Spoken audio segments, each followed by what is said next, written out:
పేదవాడి పక్షాన నిలబడతాం, ప్రజా గొంతుకై నినదిస్తాం. వాయిస్ ఆఫ్ వాయిస్లెస్, తెలుగువారి మనస్సాక్షి సాక్షి టీవీ. సాక్షి టీవీ ప్రసారాల కోసం మీ స్థానిక కేబుల్ ఆపరేటర్ని వెంటనే సంప్రదించండి. రజనీకాంత్ కూలీ మరికొన్ని గంటల్లో థియేటర్లోకి రానుంది. ప్రస్తుతానికైతే వార్ 2తో పోలిస్తే దక్షిణాదిలో ఈ సినిమాకే బోలెడ్ హైప్ ఉంది. టికెట్ బుకింగ్స్ లోనూ ఆ ట్రెండ్ కనిపిస్తోంది. మరి ఈ పోటీలో ఎవరు హిట్ కొడతారనేది ప్రస్తుతానికి సస్పెన్స్.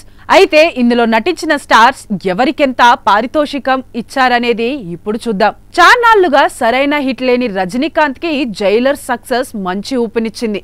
దీంతో లోకేష్ కనగరాజ్ చెప్పిన మాస్ యాక్షన్ స్టోరీకి రజనీ ఓకే చెప్పాడు. అలా కూలీ సెట్ అయింది. అయితే ఈ మూవీలో రజనీ, నాగ్, ఆమిర్ ఖాన్ ఇలా ఎంతమంది స్టార్స్ ఉన్నప్పటికీ డైరెక్టర్ లోకేష్ కనగరాజ్, అనిరుద్ పాటలే చాలా వరకు తెలుగులో బోలెడంత హైప్ కి కారణమని చెప్పొచ్చు. అసలు విషయానికొస్తే ఈ సినిమాని సన్ పిక్చర్స్ దాదాపు 350 నుంచి 400 కోట్ల బడ్జెట్ తో నిర్మించింది. ఇందులో సగం నటీనటుల పారితోషికాలకే అయిపోయింది.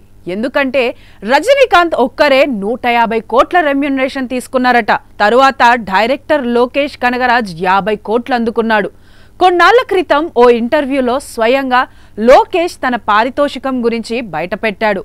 ఇక విలన్ గా చేసిన నాగార్జునకు 20 నుంచి 24 కోట్లు, తర్వాత అతిథి పాత్రలో నటించిన ఆమిర్ ఖాన్ కి 20 కోట్లు, కీలక పాత్రలు చేసిన సత్యరాజ్, ఉపేంద్రకు తలో 5 కోట్లు ఇచ్చినట్లు తెలుస్తోంది.